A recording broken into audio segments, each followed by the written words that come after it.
가지는 첫 자담회라서 저희 그거로 보면 총선 평가부터 이제 좀 이야기를 해야 되는데 그동안 뭐 여러 군데에서 여러 형태로 많이들 이야기했던 부분이 돼가지고 조금은 이제 좀 뒷북치는 감이 있습니다만 그래도 그 다음 이야기로 넘어가기 전에 좀 이야기부터 해야 되지 않을까 싶습니다.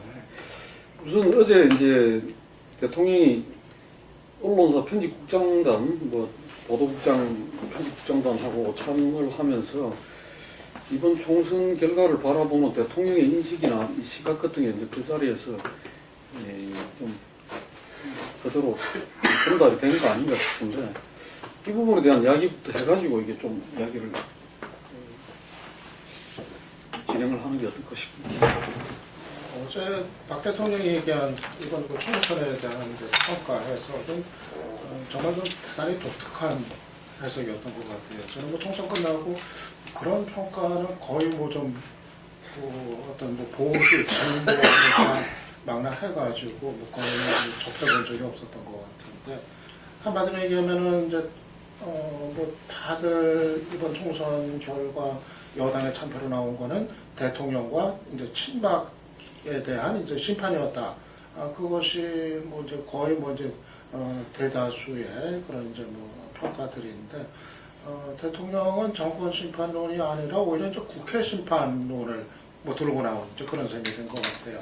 3당 체제를 이제 일하지 않는 국회에 그 3당 체제, 2당, 양당 체제를 이제 국민이 이제 3당 체제를 이제 만들어줬다 해가지고 마치 이거를 이제 국회 심판의 의미가 이제 실려 있는 것처럼 이렇게 이제 해석을 했는데 정말 조금 일반의 통념이나 상식을 좀 넘어서는 그런 이제 해석이었던 거로 이제 생각이 이제 되고요. 아무튼 뭐 이번 그 4.13 총선의 이제 결과는 뭐 대통령 간담회 얘기는 뭐 뒤에서 뭐 더 자세히 할 기회가 있겠고요. 총선의 이제 결과는 역시 뭐 대통령과 그 이제 친박에 대한 이제 심판이 이제 좀 우선적인 의미였다. 뭐 그렇게 뭐 봐야 될 것 같습니다. 특히 그 최악의 이제 공천 파동 이것이 그 창의당 지지층까지도 이탈을 시키는 그런 이제 최대 이제 원인이 됐던 것이고, 그리고 바로 그 원인 제공자가 바로 이제 그 배신자 심판으로 이제 그런 어떤 공천 파동을 촉발시켰던 대통령이 바로 그 여당 참패의 이제 원인 제공자였다는 점에서 뭐 그렇게 봐야 될 것 같습니다. 제가 봤을 때 뭐 결국은 남은 대통령 임기 동안에 마이웨이는 계속될 것 같고, 그랬을 때 대통령이 던질 수 있는 승부수가 있겠는가 하는 부분에 저는 대통령이 개인적으로 노선의 방향전, 내용적으로는 노선에 있어서 방향전환을 하고 야당과 타협을 하고 형식적으로는 뭐 소통과 협치를 한다 이런 어떤 부분으로 가는 것이 국가를 위해서 바람직하고, 또 박 대통령이 본인의 어떤 임기에서의 업적을 그래도 좀 정리하고 가는데 유리할 거다 이래 봤는데, 본인이 그렇게 선택을 하는 데는 총선 민의를 갖다가 겸허히 수용하겠다 했는데 민의가 제대로 전달되었는지 부분에 대해서 조금 의문이 있습니다. 근데 대통령이 지금 보면 개각이나 인적 개편은 안 하겠다 이렇게 한 부분으로 봐서 어쨌든 죽이 되든 밥이 되든 현재의 시스템으로 계속 가겠다 이런 입장이 확고한 것 같아요. 그렇다면 이제 모든 것을 대통령이 책임지고 대통령이 안고 가겠다는 입장이니까 이제 뭐 더 할 말도 없습니다. 그 부분에 대해서는. 근데 이제 이번 총선에 보면 왜 야당이 이기고 새누리가 저렇게 참패했을까 하는 부분에 봤을 때, 그것도 일반의 언론의 여론조사 기관의 예상하고는 다르게 그럼 야당이 이길 만한 요인도 없었다는 거죠. 야당이 잘한 것도 없고 분열돼 있고, 그렇다고 총선 국면에 제대로 아젠다 이슈 파이팅을 한 것도 아니고, 그런데도 불구하고 이렇게 호남을 다 뺏겼음에도 불구하고 더민주당이 1당이 되고 국민의당이 호남을 독차지하면서 또 비례대표를 받아서 38석이나 되고 한 부분은 결국은 심판이었다라는 부분을 부인하면 안 된다고 보는데, 거기에는 한 6대4 정도라고 저는 봅니다. 아직 경제적인 문제가 완결되지 않았지만 박근혜 정부의 경제정책이 어쨌든 기득권을 향해서 가고 있다라는 20대, 40대가 평가를 내렸다는 부분이고요. 그래서 그 부분을 대통령은 자신, 어제도 기자회견에서 나왔죠. 뭐 대기업 위주로 한다니까 그러지 않다. 경제민주화가 많이 이루어졌다. 하도급 문제라든지 기업의 지배구조 이런 부분을 이야기를 했는데, 그런 부분에서는 대통령이나 여당하고 국민 일반의 판단하고의 갭이 많은데, 이 갭이 해소되지 않고는 정상적인 국정 운영이 되겠는가는 의문이 있어요. 한 40% 정도는. 그럼에도 불구하고 여당이 총선을 갖다가 전략적으로 굉장히 잘 수습해 갔다면, 뭐 과반수는 안 되더라도 제가 봤을 때 140에서 150, 145석 정도는 됐을 거라고 봅니다.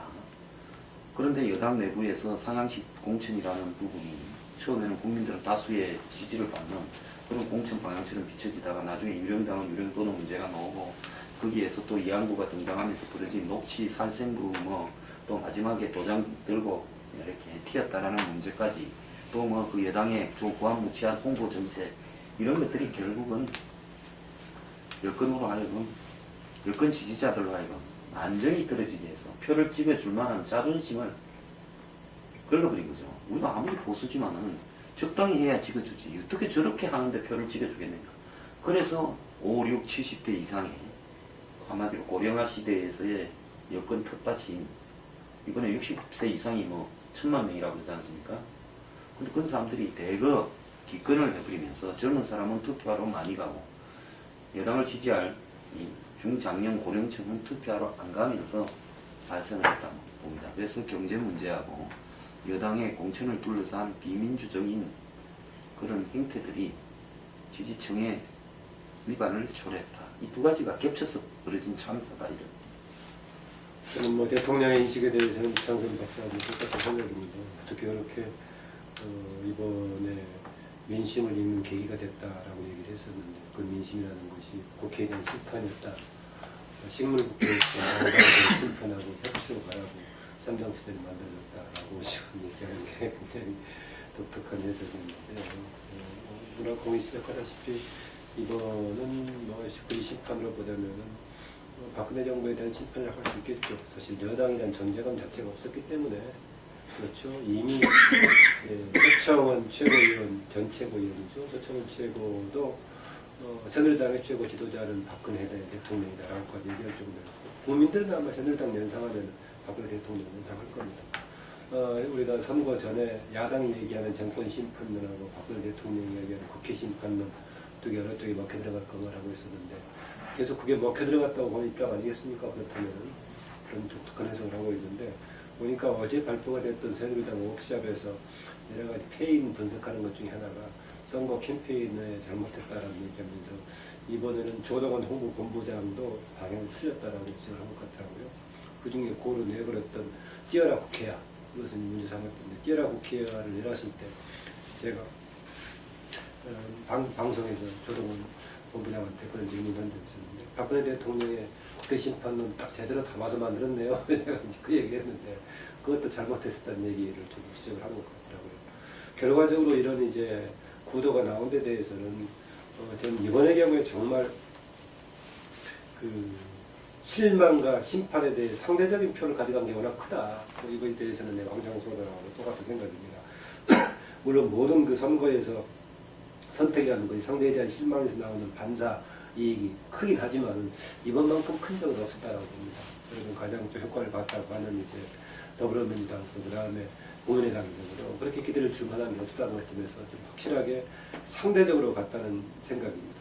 그 상대적으로 간 게 조금 이렇게 야권에 특히 분산됐던 배경 중 하나는, 저는 이번 선거에서는 선거 막판까지 진영 논리가 약화됐던 것이 중요한 요인이었다고 봅니다. 선거 전에 여러 가지 여론조사를 통해서 지역적으로 새누리당이 기반이라고 할 수 있는 TK를 중심으로 한 영남에서의 지지가 약화되고, 세대로 봤을 때 고령층에서의 부동층이라든가 이탈 세력이 많이 보인다. 그런데 이게 실제로 투표장에까지 이어질 것인가 라고 봤을 때, 만약에 그건 확인할 수 없는 것인데, 만약에 투표장에서는 다시 이제 그 사람들이 마지막 투표에서는 집계를 한다면 그래도 원래 예상했던 대로 새누리당이 압도적인 다수가 될 소지가 있다는 거였었는데, 집계를 하지 않았었죠. 사전 여론조사에 나온 대로 기존의 지지층이 이탈하는 양상이 있었는데, 기본적으로는 실망했기 때문에 이탈이 됐지만은 그것을 이탈한 것이 계속 선거까지 유지될 수 있던 배경에는 저는 그 진영 논리가 상당히 약화됐던 그런 일이 있었다. 약화의 배경에는 두 가지가 작동했는데 진영의 한 축이었던 더불어민주당의 김종인이 들어가면서 좀 흔들리는 그런 상황이 생겼었고 또 국민의당이 등장하면서 기존의 양대 진영 대결을 그동안 흐트러진 점이 있었다는 것입니다. 이 점에서는 저는 국민의당과 김종인 비대위 대표체제가 일정하게 선거 국면에서 보수 진영을 중심으로 한 새누리당의 지지 기반이 다시 강하게 뭉치는 것을 막는 그런 역할도 작용하면서 그 사전에 나타났던 분위기가 최종 선거에까지 이어졌다 이렇게 볼 수 있겠습니다.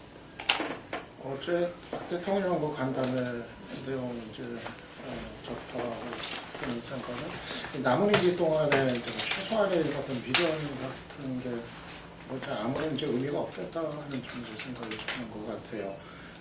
이번 선거 결과를 놓고서도 그렇게 민심하고 시중의 어떤 세간의 어떤 여론을 정반대 이제 해석을 하고 그리고 이제 현안마다 그 내놓은 입장을 보면은 총선 이전과 뭐 전혀 달라진 것 없는 그런 거를 자기 어떤 고집을 이제 고수를 하고 있고 뭐 공천 파동의 어떤 그 출발점이었던 이 배신자 심판 얘기 같은 것도 오히려 더 지금 자기의 어떤 정당성만 이제 더 목소리 높여서 이제 주장을 하고 있는 이런 모습을 보면은 뭐 아무리 말로만 뭐 협치를 얘기하고 여야 당하고 이제 만난다 협력한다 얘기하지만은 그런 것이 과연 이제 무슨 의미가 있겠는가? 박 대통령은 뭐 예상은 했었지만은 결국 자기의 어떤 사고, 생각, 자기만의 어떤 세계를 갖춰가지고 그 밖의 세상과의 어떤 소통 자체가 거의 뭐 불가능한 게 이제 굳어져 버리는 이제 상태고 아마 달라질 것이 없겠다는 생각이 들고요. 이렇게 되면은 지금 이제 대통령의 그런 변하지 않는 모습이 아마 내년에 이제 대선을 치러야 되는 이제 새누리당한테는 상당한 이제 또 이제 짐이자 이제 부담이 되지 않겠나 생각이 듭니다. 그래서 정말 내년 대선을 치르는데 여당이 과연 대통령과의 관계를 어떻게 설정을 하고 가야 될 건지 저 모습을 계속 고수하고 있는 대통령과 함께 갈 수 있을 것인지 대단히 이제 좀 대선에서 이제 악재가 될 수 있을 텐데.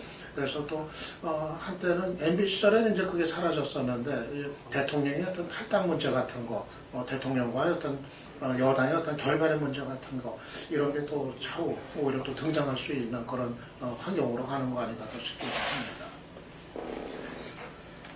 아까 그 제가 그래서 이제 어느 때든가 모든 선거에는 다른 이제 반사 이익이라는 방향에서 이게 더 컸다라고 하는 생각을 아까 이제 국민의당 관련 얘기를 하지 않았었는데 국민의당의 경우는 정말로 특히 호남에서 이제 거의 싹스야가 싶었는데 28개에서 이제 23개를 가져갔고 특히 광주에서 8석을 다 가져갔는데 내용으로 보자면은 뭐 그렇게 완벽하게 가져간 것은 아닙니다. 되게 50%대에서 되게 가져갔고 유일하게 이제 김경진만 4%로 이제 그렇게 있으니까 하여튼 그렇게 가져갔는데 그게 중간에 한번 무너지는 상황이 있었지 않습니까? 무너지는 상황이 있었다는 것은 고심점인 단체에 대한 게 확실치가 않고 후보들도 뭐 그렇게 뚜렷하게 세운 경쟁력이 있는 것도 아닌 상태였다.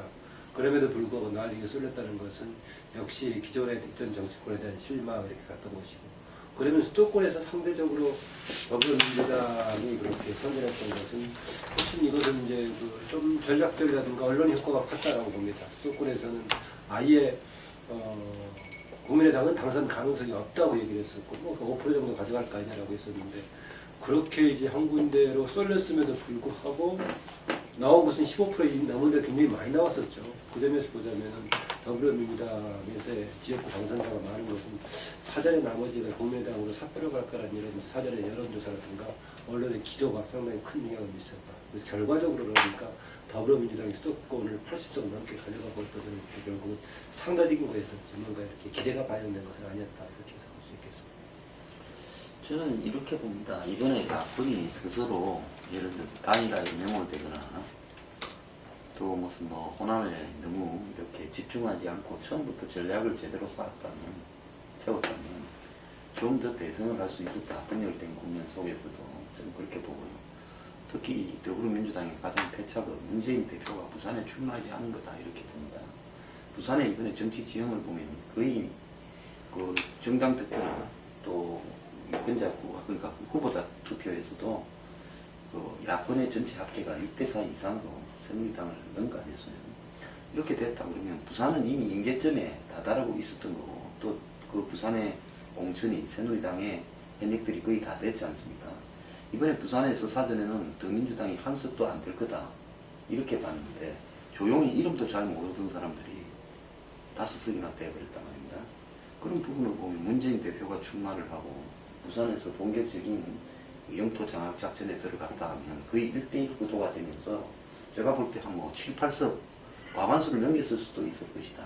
이렇게 봤을 때 그러면 그것이 결국은 양산이라든지 또 경남의 동부 쪽에도 영향을 미치면서 전체적으로 이 PK 지역이 더민주당의 텃밭이 되었을 수도 있다. 이런 부분에서는 전략적인 미스였다고 보고 있고요.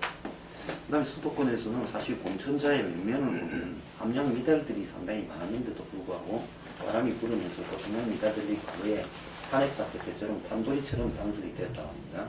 공천을 좀 더 성의 있게 공천하는 쪽에 좀 더 집중을 해서 이 전문적인 능력이 있는 사람들을 좀 했더라면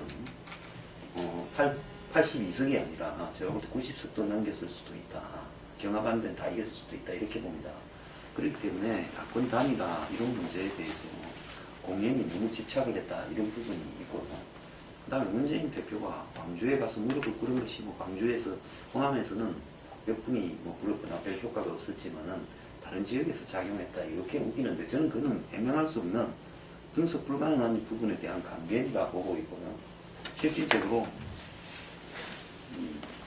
수도권이나 나머지 호남을 제외한 지역에 있어서 좀 더 선거에 성실하게 임해야 되는 거 아니겠으나 이렇게 봤을 때 야권은 그야말로 빈집에 서들어오듯이 선거 주었다고 보고요. 그 다음에 호남에 뭐 이 안철수 쪽에 집중되는 거고 그 다음에 정당 투표 이런 부분이 과연 국민의당이 그럴만한 자격이 있어서 38석까지 나갔는가에 대해서는 저는 실질적인 더민주 진보 부분을 싫어하는 어떤 성향들이 그냥 자연스럽게 야당을 찍고 싶은데 그쪽으로 갔다고 보고 세대 피해자는 제가 볼 때는 정의당이 되어버렸다 이렇게 보고 있습니다.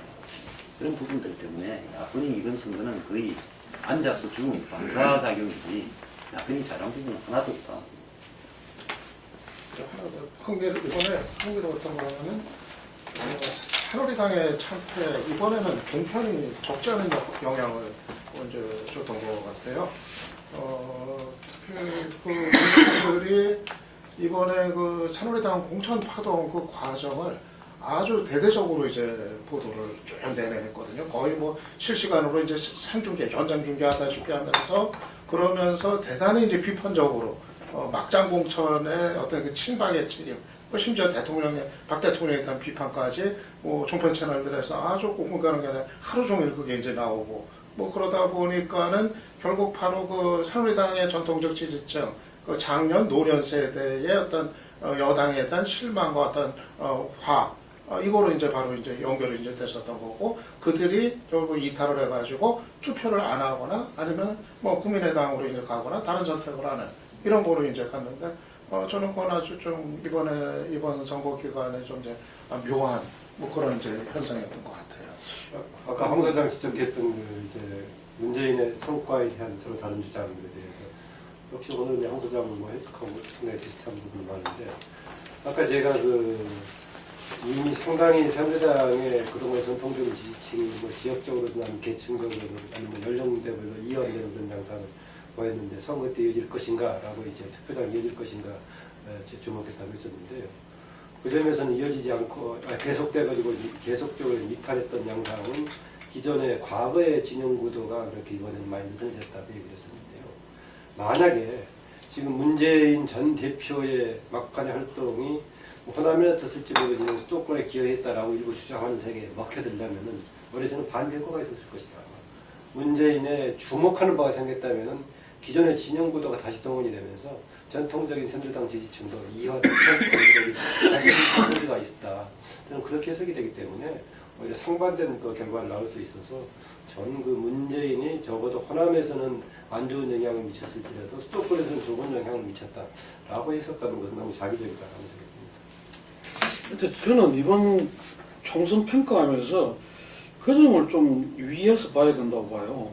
그 서울이나 경기도나 또 충청도나 강원도까지 이 도시 그 도심 쪽 그러니까 쪽은 이 야권이 상당히 우세하고 강원도도 일부는 이겼고 춘천은 거의 접전이었고 그다음에 또 충청도에도 보면 그 대전 쪽이 이제 야당이 그 강세고 또 충북도 이 청주 중심으로 하는 그쪽 도시권은 그거 하고 나머지 그 촌에서는 진원 이런 거고 수도권에서도 서울 같은 경우에 아주 극단적으로 잘 살거나 아주 못 사는 요 두 군데에서는 그 새누리당이 우세였는데 상대적으로 좀 그 중간적인 어떤 그런 지역에서는 거의 뭐 이렇게 야당이 그 석권을 하고 경기도도 보면 그 소위 위성 도시들 큰 도시들 쪽에서는 대부분 이제 그 야당이 이기고 남쪽에 아주 그 이제 농촌 지역 그 평택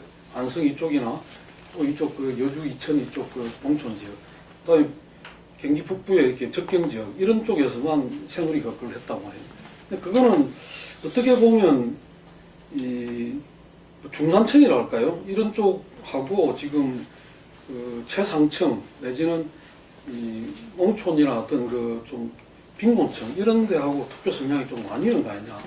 그게 아까 이야기했던 세대별 그거하고 또 어떤 계층별 투표 성향이라는 게 이번에가 이제 딴 때보다 20, 30대 이제 기권율이 작고 그다음에 노년층에서 좀 기권율이 높고 하면서 이게 우리 사회의 어떤 계층적인 어떤 그런 부분들이 좀 뚜렷하게 드러나기 시작한 거 아니냐. 그런 점에서는 이게 이제 외국의 어떤 그런 좀 지금 진보 쪽이 우위를 점하는 이런 어떤 그런 거하고 우리나라 현상하고 크게 이제 좀 비슷해지는 거 아니냐 이런 점이 있다고 봐요. 그런 게 꼭 진보 쪽이라기보다요. 미국 같은 경우는 공화당에서는 예. 노동자층이나 서민층이 트럼프로 가고 민주당 쪽에서는 샌더스로 가고 이렇듯이 젊으면서 뭐 소득 수준이 떨어지는 또 뭐 이런 쪽이 아예 소득 수준이 뭐 만불 15,000불 이하는 거의 4분의 3이 투표를 안 한대요. 그러니까 제가 봤을 때도 한국에도 지금 아주 저소득층은 투표를 안 하거나 그냥 서민 보수로 이렇게 가고 이제 이 빈곤층 상층부터 중산층 중정도까지는 그것도 20대 40대는 다수가 야권에 투표하는 성향이 나타나고 있는데 외국에는 이런 것들이 민족주의적인 부분 또 인종 계급적인 부분이 다른 게 있기 때문에 그 부분 극자로 가는데 이번에 보면 오스트리아 투표에서도 그렇게 나왔지. 한국에는 이제 이런 부분이 그런 요인은 없기 때문에 민족적이거나 이민적인 요인이나 이런 건 없기 때문에 결국은 야권으로 향하고 있는 부분은 맞다. 그래서 보면 국민 평균 재산 2억 8천을 두고 이 아래 위로 한 30% 정도의 재산액은 야권 성향 투표가 상당히 강해지고 있다. 그렇게 봐야 됩니다. 그러면 제가 이번 총선 과정에서 이렇게 이 현장에서도 후보 선거도 이렇게 컨설팅하면서 전체적으로 이렇게 거의 매일 방송에 나가서 이야기하면서 쭉 흐름을 같이 했는데 저희들도 그 새누리당을 160석으로 예측할 정도로 이 선거 결과 그 민의의 심판에 대해서 그 감을 제대로 못 잡았다. 이렇게 이 가장 이번 총선에서의 가장 큰 첫 번째 아무도 몰랐다 이런 부분들이 대해서 좀 헐리뉴스만 모르는 게 아니고 아무도 몰랐다. 우리 유 박사께서 지적했듯이 그 종편이 상당히 달라졌다. 이게 아무도 거기에 대해서는 언론에서 지적이 없는 것 같아요.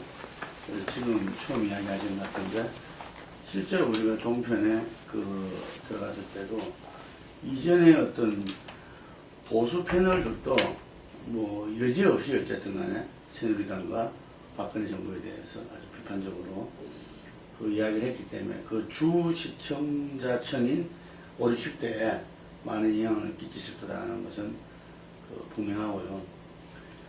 저는 이번 선거가 보면은 이 충청권 이 대구를 제외한 경부 그 다음에 부산에서의 어떤 PK, 호남이 그 대민주에서 국민이랑 갔다는 거, 뭐 강원제죠. 뭐 거의 이게 저는 큰 그게 없었다. 이게 양쪽의 어떤 이 자기 텃밭에서의 어떤 뭐 이 그동안 일당으로 독점적 지위를 누려온 부분들에 대한 그 지역민들의 반발, 뭐 기득권층에 대한 어떤 이 교체, 야당 교체라든지 뭐 이런 부분들이 있어 왔던 거고, 문제는 수도권이었는데, 수도권은 한마디로 말하면은 이 우리가 2004년도에 뭐 탄돌이 이런 이야기가 있었는데, 이번에 보면은 이 지역 민심을 선거 끝난 다음에 이렇게 쭉 조사하는 과정에서 보면 이 말이 저는 항상 딱 그거 되더라고요. 야당이 누군지도 모르고 찍었다. 닭돌이네요. 닭 때문에 됐습니까? 그러니까 그런 위험한 말을. 예, 그래서 이 새누리당이 아니다, 여당이 아니다 이런 거죠. 이게 그래서 이 누군지도 모르고 찍었다라는 이런 주민들의 그 이야기가 참 와닿던데, 이번 선거야말로 우리가 160석이나 그거를 새누리당을 했던 것은 결국 그것도 수도권이었죠. 수도권에서 지금 보면 35대 82, 이게 국민의당, 정의당 합하면 85 이렇게 나타났는데, 이 부분들에서 거의 비슷하게 이렇게 봐보면은 내가 그렇게 되는 거거든요. 예. 그랬을 때 박근혜 대통령의 그 2004년 이후의 선거의 여왕, 이 부분들에 다들 일단 기본을 주다 보니까 그래 된 거다. 그래서 박근혜 대통령에 대해서 지지율이 계속 떨어지고 있음에도 불구하고 일정 정도 그 60대 이상의 어떤 마지막 그 표심. 왜냐하면 지난 대선 때 그 투표율이 그렇게 그 올라갔음에도 불구하고 70%, 70몇 프로, 75%인가? 하여튼 그래 올라갔음에도 불구하고 야 이거 선거 끝난 거 아니냐 이랬는데 나중에 보니까 그것이 아니라 이게 60대 이상의 어떤 이 거기에 의해서 박근혜 대통령이 이랬다는 이야기죠. 그래서 이제 뭐 어제 그 편집 보도국장 자담회도 했지만 박근혜가 여전히 변하지 않고 총선 민의를 갖다가 그 양당 체제에 대한 이렇게 민의의 심판, 그 3당 체제를 만들었다. 이런 논리를 또 이렇게 만들어냈던데, 하여간에 이번 선거는 그 현직 대통령에 대해서, 그리고 선거의 여왕이었던 이게 우리 정치사에서 한 10년간 그 위용을 자랑했던 부분들에 대해서 자기 지지층들이 가감없이를 했다는 거 안 하고, 또한 특징으로는 많은 부분에서 넣어지면 20, 30대가 그 투표로서 이 자기들의 어떤 의사를, 자기들의 요구사항을 이제 이야기했다. 저는 이 부분도 좀 이렇게 많이들 좀 이렇게 봐야 되겠다. 이 사람들 투표율이 20, 30대가 거의 49점 몇 프로로 20대, 30대 다 공이 50%에 이렇게 그 근접할 정도로 그 올랐거든요. 이게. 예, 그랬을 때 그냥 공허한 이야기가 아니라 20, 30대가 뭐 지금 그 기본적으로 이렇게 그 야당의 정책이나 뭐 이런 부분들에 자기들이 동의해서 자기들이 뭐 이렇게 거기에 대해서 혜택을 받아서 이렇게 한 거 아니라는 것은 누구보다 야당이 잘 알기 때문에 앞으로 20, 30대의 투표율의 50% 가까이 정제된 것, 이 부분들이 우리 정치 선거 문화를 많이 변화시킬 것이다. 그래서 이런 점들에서 이번 선거의 결과의 특징이 있지 않나 이런 봅니다. 네, 어차피 이어지는 이야기이기 때문에 다음으로 넘어갔으면 좋겠는데, 저는 아까 이제 그 황 소장님 말씀 중에 한 가지는 좀 조금 문제 제기를 하고 넘어갔으면 좋겠네요. 그러니까 영남에서 이제 이 문재인이 출마를 하고 그래가지고 공격적으로 좀 전선을 형성했으면 더 이제 그걸 할 수 있었다. PK를 이제 올해 완전히 무너뜨릴 수 있었다고 이야기를 하셨는데, 저는 이 반대 측면도 있을 수 있다. 만약에 이제 영남에서 특히 부산에서 이제 문재인이 출마를 하고 그래가지고 이 진영 구도로 이렇게 갔을 때 얻는 성과보다는 오히려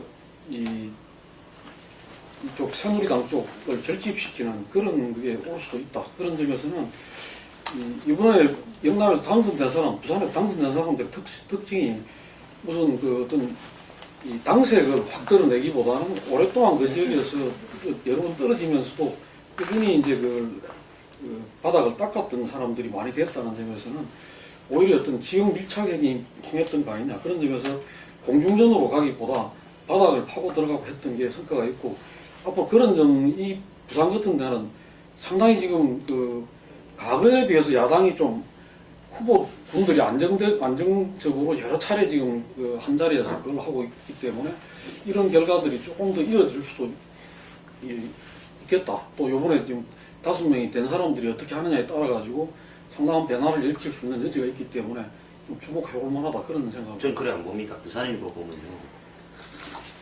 새누리당 후보 당선된 사람들이요. 60%를 넘는 사람이 하나도 없어요.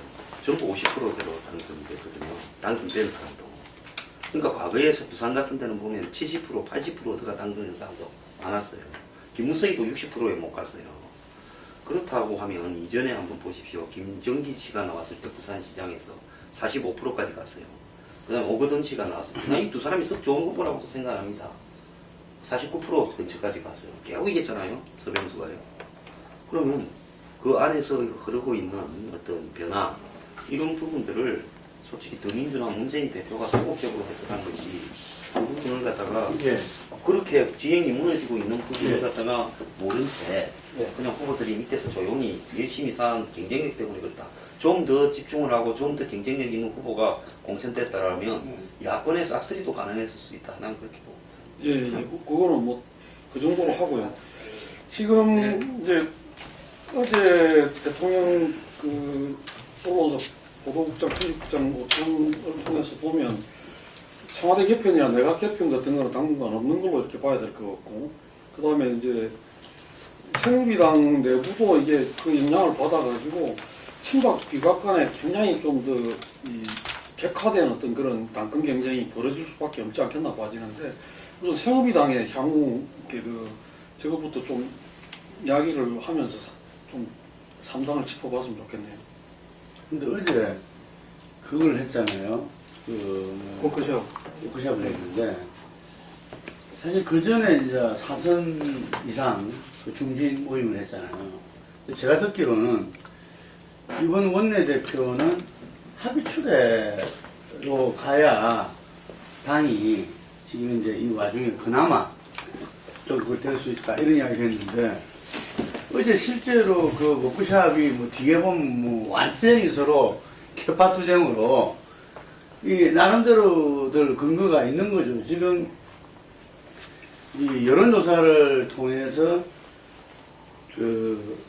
보면 이번 총선 책임에 대해서 전체 국민에서는 새누리당이 있어서 누가 문제냐 뭐 이러면 뭐 박근혜, 이양구 그 다음에 김무성, 유승민 이렇게 나온대요. 그런데 새누리당 지지자층에서 물어보면은 뭐 김무성, 유승민 의원이 우선으로 이렇게 나오고 이런, 이게 지금 정서라는 거죠, 이게. 그렇기 때문에 이 정서를 알기 때문에 친박 의원들도 어제 김무성 대표 책임론에 대해서 뭐 김태형 의원 같은 경우는 뭐 세게 이야기를 했더라고. 그래서 합의 초대 분위기는 아예 이 그런 되지도 못할 정도로 해가지고 이 경선하는 걸로 이렇게 전개가 됐다 그러던데, 제가 볼 때는 박근혜 대통령이 어제 자담에서 이야기라든지 뭐 이런 부분들이 당이 잘못돼가지고 두 바퀴가 잘 굴러가야 되는데, 이게 그 당이 잘못돼서 이게 삐끗삐끗 하다 보면 선거가 이래 됐다. 그러니까 김무성 비박 지도부의 어떤 책임론, 이걸 갖다 공개적으로 이야기를 한 거거든요, 이게. 그래서 제가 볼 때는 뭐 친박 이선 우퇴, 그리고 개파 투쟁 종식, 이렇게 이런 분위기로 하는 것이 상당히 지금 이제 1차적으로는 어렵게 된 거 아니냐. 그랬을 때 금방 말씀하신 대로 그 당권, 뭐 원내대표 당권을 두고 그 개파간에 뭐 끝장 싸움이 벌어질 수도 있겠다 이런 생각이 듭니다. 그 그냥 김무성 책임론 나온 김에 전적으로 이제 박근혜 대통령에 대한 박근혜 대통령 리더십과 국정 운영에 대한 뭐 심판 거기에 대한 민심 위반이었다라고 정리가 되지만 그런 가운데서 뭔가 당의 역할과 관련해서 저는 김무성 대표 역할이 책임이 크다라는 얘기입니다. 저는 제가 그런 지적을 많이 했습니다. 어느 시기까지는 이제 박근혜 대통령의 특유한 리더십 체제에서 불가피한 김무성 대표가 할 수밖에 없는 게 있다라고 했는데 너무 오랫동안 지속이 되면 사실 당을 망가뜨리는 그런 역할까지 해버렸다. 본인의 굴신에 머무르면서 사실 본인의 입지를 위해서 계속 그렇게 하다 보니까 됐고 지금은 친박, 비박을 떠나서 당이 무기력하게 다 돼버렸지 않습니까? 친박은 전면에 섰을 경우에는 그런 기존에 이제 뭔가 박근혜 대통령과 관련된 부정적인 이미지가 있고 비박들은 또 그 속에서의 생존이 오면서 무기력하게 돼버렸고 그래서 친박이든 비박이든 다 그런 상황이더라고 봅니다. 그 점에서는 저는 김무성 대표가 2년 가까이 이끌어왔던 자기의 그 대표 역할에 대한 좀 통렬한 반성은 절대 필요하다고 봅니다.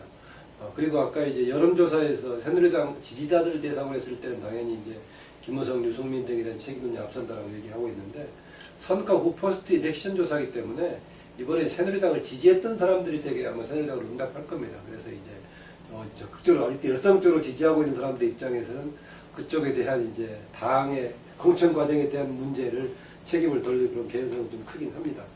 일단은 원내대표는 지적하신 대로 뭐 선거로 좀 가게 되겠죠. 그래도 어쨌든 간에 김태흠이든 뭐 이장훈 나와서 막 지난번과 똑같은 목소리 내고 그랬던데 저는 그래도 친박의 이미지가 강한 사람이 원내대표는 불가능할 거라고 봅니다. 지금 대충 여론에서 되게 거론되거나 언론에서 거론된 방향으로 접혀지는 것 같기도 한데 그 놓고 보더라도 또 마찬가지란 말이죠. 한쪽은 전혀 이제 정치력과는 무관한 얼굴 마담 정도에 불과한 사람이 있고 또 다른 사람도 역시 뭐 조금 비슷하고 그런 상황이어서 이렇든 저렇든 좀 어렵다 지금 새누리당은.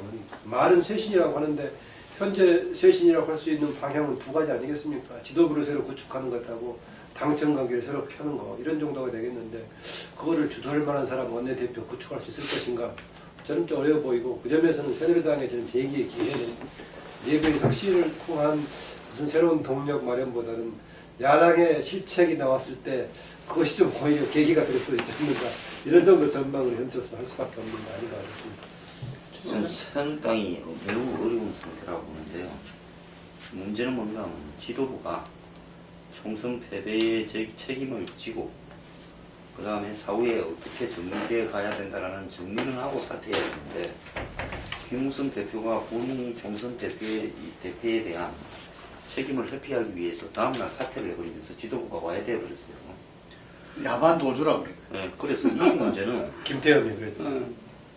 왜 심각한가 하면 아무리 선거를 배렸다 하더라도 그 다음 비대위로 갈 건지 어떻게 갈 건지 그 다음에 원내대표는 어떻게 뽑을 건지 하는 부분을 보름간 첫째 석고 대조하고 두 번째 백서를 만들어서 이 패배의 원인을 정확하게 어디 있는지 진단을 하고 그 다음에 당내에 지금 친박도 비박도 공의 책임이 있다. 이건 누구도 부인할 수 없다 하면 결국 이 문제에 대해서는 밖에서 외부 인사를 김종인 같은 외부 인사를 데려와서 청와대나 당의 통제를 받지 않는 사람 속에서 비대위원을 꾸리게 하고 거기서 당의 총선 패배의 책임 원인 진단 그 다음에 당의 이번에 이 상향식 공천 제도나 각종 그 다음에 후보 공천 또 더 나아가서 대선 후보 공천에 대한 시스템에 대한 진단 그리고 또 지금 당원이라는 것이 유령 당원이 선거 과정에서 굉장히 많아서 허수라는 게 다 드러났잖아요. 이런 부분의 진단 그런 걸 하고 그 다음에는 노선을 바꿀 필요가 있느냐 없느냐라는 게 가장 중요하다고 봅니다. 새누리당이 지금과 같은 노선을 견지해 간다면 저는 다음 대선에서 100% 실패할 거라고 보고 있어요. 대선 후보 주자가 없다라는 문제하고는 차원이 다른 문제인데 저는 노선이 방향이 매우 잘못됐다는 겁니다. 그럼 이런 문제를 갖다가 새누리당 내부에서 친박 비박 간에 진단해낼 수 있냐? 없다라는 거예요. 그렇다면 예를 들어서 뭐 하나갑이든 조순영이든 이런 사람을 때려놓고 그 사람들이 비대위를 꾸려서 한 6개월간 그 시스템으로 흘러가게 하면서 당 내부에 있는 문제들을 정리해 가야 되는데 이런 지금 왜 이게 필요한가 하면 김무성 전 대표도 당분간 정치 지선에 나서기가 어려울 겁니다.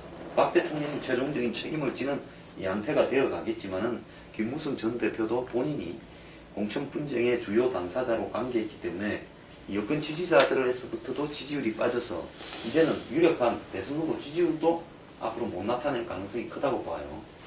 그렇게 되면 그러다가 지금 김문수, 오세훈 뭐부터 안대희 다 낙선해버렸죠. 그러면 여기서 그렇다고 남경필이나 원희룡이 뭐 나경원이 같은 사람이 새로운 무슨 세대교체 주자라고 할 수 있을 만한 정치적인 그런 어떤 칼라가 됩니까? 그러면 이런 상황은 적어도 당 정비할 수 있는 기간이 필요한데 지금 보면 비대위가 왜 필요한지라는 부분에 대한 자각도 제대로 못하고 있는 것 같아요. 저 당의 대부분이. 어제도 보면 나와서 사는 말이 그딴 소리들 하고 있는데 그래서 또 친박 내부도 그렇습니다. 서청원 대표가 내 아무것도 안 할 테니까 당신들도 할 생각하지 말아라면서 내가 볼 때는 친박 내부에 윤상현 체계만을 겨냥한 이야기라고 봐요. 솔직히 말하면 이번에 서청원도 공천 배제 대상의 살생부 명단에 있었잖아요. 그렇기 때문에 지금 이 혼란상에서 상당 기간 표류할 수밖에 없을 거고 또 저 당의 행태로 보면 비대위를 뽑는다 한들 김황식 같은 분을 데려다 놓으면 그분이 무슨 새누리당에 서울시장 나갔다가 떨어진 분인데 이미 당이 수박에 관여한 사람인데 그분이 무슨 비대위원장으로서 제대로 된 일을 할 수 있겠어요?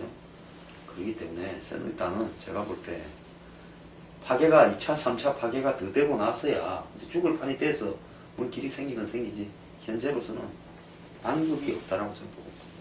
네, 저도 뭐 새누리당의 위기 상황은 위기가 아주 심각한 수준에서 지속될 수밖에 없다는 그렇게 보는데요. 한마디로 해서 뭐 답이 없는 것 같아요. 지금 상태에서는.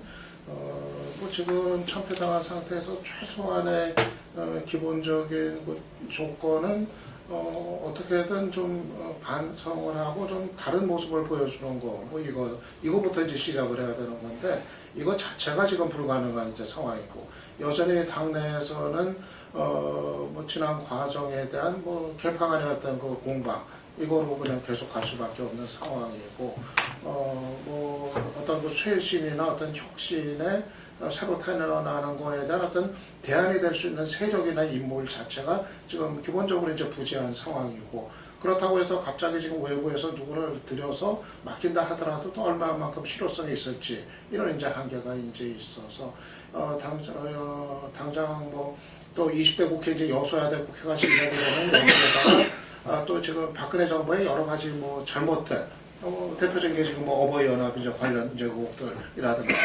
뭐 여러 가지 그런 것들이 많이 기다리고 있다고 생각이 되는데, 그런 것이 계속 또 이제 국회를 통해서 이제 더 알려지고 드러나고 이랬을 때 아마 여당은 더 깊은 수렁으로 이제 빠질 가능성이 크다고 보고요. 그리고 이제 무엇보다 근본적인 거는 이제 내년에 대선이 치러지는데 대선 후보감이 지금 이제 없다는 것, 대선 후보의 기근 현상. 이거는 참 내년이 된다 하더라도 답이 안 나올 것 같아요. 그나마 선두주였던 이제 김무성 대표도 지금 뭐 사실상 이제 힘을 더 이상 받기 어려운 그런 추락의 상태가 이제 돼버렸고, 지금 뭐 반기문 총장도 그건 친박이 살아있을 때 가능한 카드였지, 친박이 저렇게 이제 죽어버린 상태에서는 과연 그것이 가능할 것인가, 뭐 불투명해진 상황이고, 이렇게 보면은 결국 이런 상황에서 제가 뭐 냉정하게 봤을 때 사실 새누리당이 뭐 비대위든 아니면 대선 후보든 정말 도저히 이거는 안 되겠다, 죽는 길이다, 죽는 상황이다 해서 뭔가 반전을 걸 승부수를 찾는다면 제가 생각한 때는 유승민 카드밖에 없을 것 같아요. 유승민 비대위원장이라든가 아니면 유승민을 대선 후보로 어떻게든 띄워가지고 세력은 없지만 띄워서 거기에 마지막 승부를 걸어보는 이런 길밖에 없는데, 그건 뭐 지금 새누리당의 내부 관계상 거의 뭐 상상하기가 어려워. 친박은 물론이고 뭐 김무성도 원치는 않을 테니까. 그래서 어떻게 보면 이제 그런 어떤 마지막 승부수 같은 것도 뭐 여의치는 않을 거고. 그래서 저는 뭐 전반적인 이 흐름 자체가 내년 12월까지 야권이 뭔가 스스로 잘못을 하고 실수를 해서 판을 이상하게 만드는, 야권의 어떤 큰 실수나 어떤 또 야권 분열이 또 이상한 방향으로 가는 그런 자충수를 두지 않는다면 전반적인 흐름 자체는 새누리당이 참 손을 쓰기가 어려운 그런 이제 상황으로 좀 전반적인 대세 자체가 갈 가능성이 좀 크다, 좀 그렇게 봅니다. 예.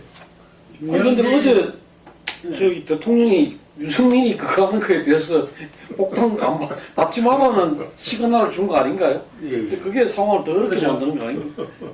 윤명진 위원장이 새누리당의 가장 큰 문제 자생력이었다 이런 이야기했는데 제가 이번에 보면 이제 총선 전체 그 평가 분석 속에서 이런 이야기들이 간혹 나와요. 87 체제가 끝난 거 아니냐. 이런 이야기. 87 체제는 좀 다르게 본다면은 그 상기화에서의 어떤 지역주의 고차가 이게 또 한층 87 체제의 이 주요한 측면인데 제가 볼 때 이제 그게 오히려 완성시킨 게 나는 3당 합당 아닌가 보는데 이 3당 합당 속에서 보수 불패의 어떤 신화가 이어져 왔던 거죠. 근데 이 부분이 이제 균열이 왔다고 이렇게 봅니다. 그래서 제가 볼 때 그동안 이 3당 합당 내 보수 불패는 그 지도부 내에서 서로 다툼과 갈등 이게 있다 하더라도 지지층은 분열되지 않고 하나였다. 그렇기 때문에 그 보수에서는 이 탈당, 분당 이런 것들이 어려울 수밖에 없었다. 원천적인 한계가 있었다. 이렇게 봤는데 이제 그 새누리당의 지금 현재의 모습이라든지 금방 말씀하신 여러 가지 현재 제조건 어쨌든 대선 후보가 동의할 수 있고 국민이 동의할 수 있는 대선 후보의 기근 상태 뭐 여러 가지 지금 청와대는 여전히 그 여당 내 위력을 발휘할 할 것으로 보이는데 거기에서 지금 이제 새누리당 이 미래에 대해서는 전혀 잘못된 어떤 그걸 가지고 여전히 있는 이런 부분 속에서 제가 볼 때는 새누리당의 살 길은 아마 앞으로의 그 미래 부분에서도 결국은 이제는 야권이 아니라 여권도 창조적 파괴 속에서 앞으로 길이 있지 않을까 이렇게 보여집니다. 그래서 3당 합당 체제가 그 TK, PK, 충청 지역주에다가 보수 세력이 합해진 건데 이 부분이 깨질 수밖에 없다. 예, 제가 볼 때는 이제 도저히 어제 뭐 김태형 의원이나 이런 분들 이런 인식을 갖고 계속 그걸 지금 이제 이 결과 엄청난 결과가 왔음에도 불구하고 그래가는 분들과 정말 이 보수의 혁신이 없이는 안 된다 하는 부분들이 이제는 자기 힘을 갖고 그 새로운 이렇게 이 창당 예를 들면 정치 세력화 이런 부분들이 아마 보수 전체의 어떤 변화 그 속에서의 내년 대선의 어떤 이 전개가 되지 않을까 이렇게 조심스럽게 예측해 봅니다. 저는 새누리당의 이제 추락이 이게 전에하고는 다른 게 어디까지 갈지는 지금 예측 불허라고 생각이 좀 돼요. 지금 지지율 같은 경우도 지금 30%가 이제 무너졌다는 뭐 이제 그런 결과들이 나오지만은 그러니까 더 떨어질 수도 있다. 뭐 그게 이제 25%로 떨어질 수도 있고 전에는 흔히 이제 여당은 아무리 잘못하고 아무리 망해도 고정 지지층이 받쳐주니까 30% 아래로 떨어지는 건 상상하기가 어려웠던 거고 한 35% 정도는 항상 유지하는 세력으로 이제 인식이 되어 왔는데 저는 이게 이제 앞으로 이제 달라지는 환경이 이제 전개가 된다 이렇게 생각을 이제 합니다. 이번 총선에서도 아까 얘기처럼 이제 진영 간의 대결 구도가 이제 완화되면서 여러 가지 이제 새로운 현상이 이제 나타났는데 이제는 이제 3당 체제로 이제 전국 전체가 이제 진행이 이제 된다고 했을 때 뭐 이번 총선에도 이미 나타났지만 전에처럼 뭐 새누리당 지지층이 반드시 새누리당에 이제 묶여 있을 이유가 이제 없게 된 거죠. 전에는 새누리당이 이제 여당이 아무리 여당에 불만스럽고 못마땅하고 그래도 갈 곳이 이제 없었기 때문에 그렇다고 해서 제1야당한테 가기에는 거기는 진짜 거기다 또 힘을 실어주고 싶진 않고 그래서 마음에 안 들더라도 그냥 또 찍어주고 이제 했던 건데 이제는 또 다른 이제 선택지가 이제 생겨서 제3당으로 지금 이제 뭐 국민의당이면 국민의당 그러니까 보수층 같은 경우 보면은 이번에도 선거 기간에 아주 그 피부를 이제 와닿게 이제 전해졌던 게 저건 것 같아요. 새누리당 지지 보수층이 이 더민주는 굉장히 싫어하는데 근데 이 국민의당에 대해서는 그 경계심이 상당히 이제 덜하거나 좀 이제 안철수를 좀 불쌍해하는 정서 이런 게 상당히 좀 이제 많이 이제 접하고 이제 그랬었던데 이게 전통적인 그 여당 지지층이 이제 이탈을 해서 이제 갈 곳, 받아줄 곳이 이제 또 하나 있다는 거. 그래서 저는 이게 지금 뭐 전에처럼 과거 프레임으로 여당은 아무리 잘못해도 일정한 수준으로는 살아날 거다. 이거는 이제는 장담할 수 없는 시대로 이제 좀 이제 들어갔다. 좀 그렇게 이제 봅니다. 새누리당 관련 조금 제가 추가하자면요. 총선 후에 총선 패배를 딛고 쇄신해서 성공했던 정당이 있나 한번 살펴볼 필요는 있습니다. 총선을 앞두고 선거를 앞두고 쇄신한다고 했을 경우에는 대부분 이제 개혁공천 등을 통해 가지고 새롭게 일어선 경우가 있었지만은 총선 끝난 다음에 다 자리를 차지한 다음에 쇄신론이 현실화될 수 있겠는가? 저는 제가 몇 년 전에도 이런 지적을 한 바 있습니다만은 위원들 개별적으로 보자면 이제 임기 시작하니까 4년이 보장이 되어 있습니다. 경우에 따라서는 정당 이합 집산할 수 있고 그렇다고 본다면 당 차원에서 그렇게 뭔가 책임을 가지고 공동으로 뭘 쇄신해야겠다 이런 의지는 그렇게 크지 않을 거라고 봅니다. 어쨌든 간에 지금 이제 4년을 시작하고 있기 때문에요. 그렇게 보면 되게 그동안에 보자면은 총선 끝나서 패배에 따른 쇄신 책임론은 지도부의 교체로 갔었다 그런 정도였다. 아니면은 이후에 정당 자체가 재편되거나 소멸되거나 그런 현상이었다고 볼 수 있겠는데 그러나 지금의 새누리당은 소멸될 정도는 당장은 아닌 것 같고요. 전반적으로 봤을 때 뭐 그렇습니다. 그러다 보니까 비대위가 아까 약간 얘기 나왔던 것 같은데 비대위가 무엇을 할 것인가에 대한 것이 없는 상태이기 때문에 전대 준비하고 관리하려는 비대위인지 아니면 무슨 뭘 쇄신하려고 하는 것인지 명확치가 않기 때문에 당에서 어제까지 심지어 논의에서도 비대위 어떤 사람을 할 것인가 분명하지 않은 것 같습니다. 근데 지금은 어제 보니까 전대 준비가 아니라 일정하게 그 쇄신 역할을 수행한다라고 했었는데 그러면서도 6, 7월 달 전대를 얘기하고 있는데 전대 앞두고 무슨 쇄신을 한다는 건지 애매합니다. 저는요. 다만 이게 언제 계기로 뭔가 정비될 소지가 있느냐.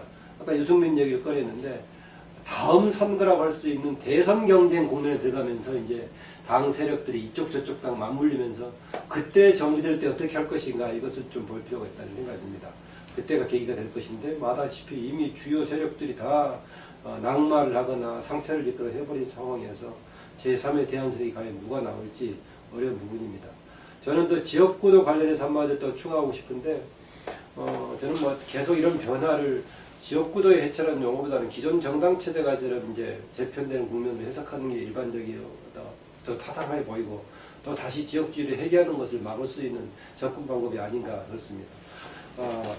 이번에 저는 뭐 항상 그동안에 현 야권의 불리함을 이야기하고 기울어진 운동장을 자꾸 꺼냈었는데 저는 거기에 되게 비판적인 지적을 해왔던 쪽인데 언론 환경 등에서는 좀 불리한 측면이 있을 수 있겠지만은 유권자를 상대로 한다면은 그런 게임 구도에서는 불리하다면은 게임 판 자체를 바꿔서 게임해야 된다는 것입니다. 그 점에서는 기존의 진영 구도에서 계속 불리함을 자초해왔던 그런 진영 구도가 이번에 조금 다른 국면으로 바뀌는 과정이 있다. 달리 얘기하면은 정당 체제도 조금 바뀌는 국면이 있기 때문에 그걸 인식하고 인정하는 방향에서 이제 앞으로의 정당의 발전 변화 방향도 같이 모색하고 또 관찰할 필요가 있지 않나 그렇습니다. 제가 조금만 보태면요. 지금 이번에 흐름은 유럽이나 미국에서 나타나는 어떤 세계 장기 경제 불황에서 한마디로 젊은 층을 중심으로 전개되고 있는 이 경제적, 계층적 투표 성향이 이번에 저는 보여지기 시작했는데요. 다만 한국에는 대한 정당이나 대한 어떤 아웃사이더들이 없기 때문에 그것이 일부는 수도권에서 더민주로 표가 집중되고 또 일부는 국민의당에 갔는데요. 사실 국민의당에 대한 부분은 저 당이 이번에 선거 결과로 보면 아주 뭐 철저한 지역 정당인데 대외적으로 비춰지기는 안철수를 앞에 세웠으니까 마치 제3의 아웃사이드 대안처럼 비춰지는 측면이 정치에 대해서 포괄적인 지식이 없는 그런 청에 있어서는 충분히 그렇게 비춰질 수 있었다고 봐요. 그런데 이런 부분들을 이번에 새누리당이 1차로 타격을 받았지만 결국은 현재 야권의 근본적인 형태들이 이번에 이 선거 승리가 야권의 근본적으로 더 기대거든요. 그게 아니라 좀 있으면 또 이걸 갖다가 아전 인수격으로 해석을 하면서 오만해질 거라고 저는 보고 있고 전형적으로 이 대중이 요구하는 어떤 이슈들과 다른 어떤 이념 계급적 이슈에 또 매몰될 거라고 봅니다. 그렇게 되면서 결국 그 다음 단계에서는 새로운 어떤 정치 세력들이 이제 탄생하는 그런 어떤 중도기적, 과도기적 과정이 아닌가 저는 그렇게 봅니다.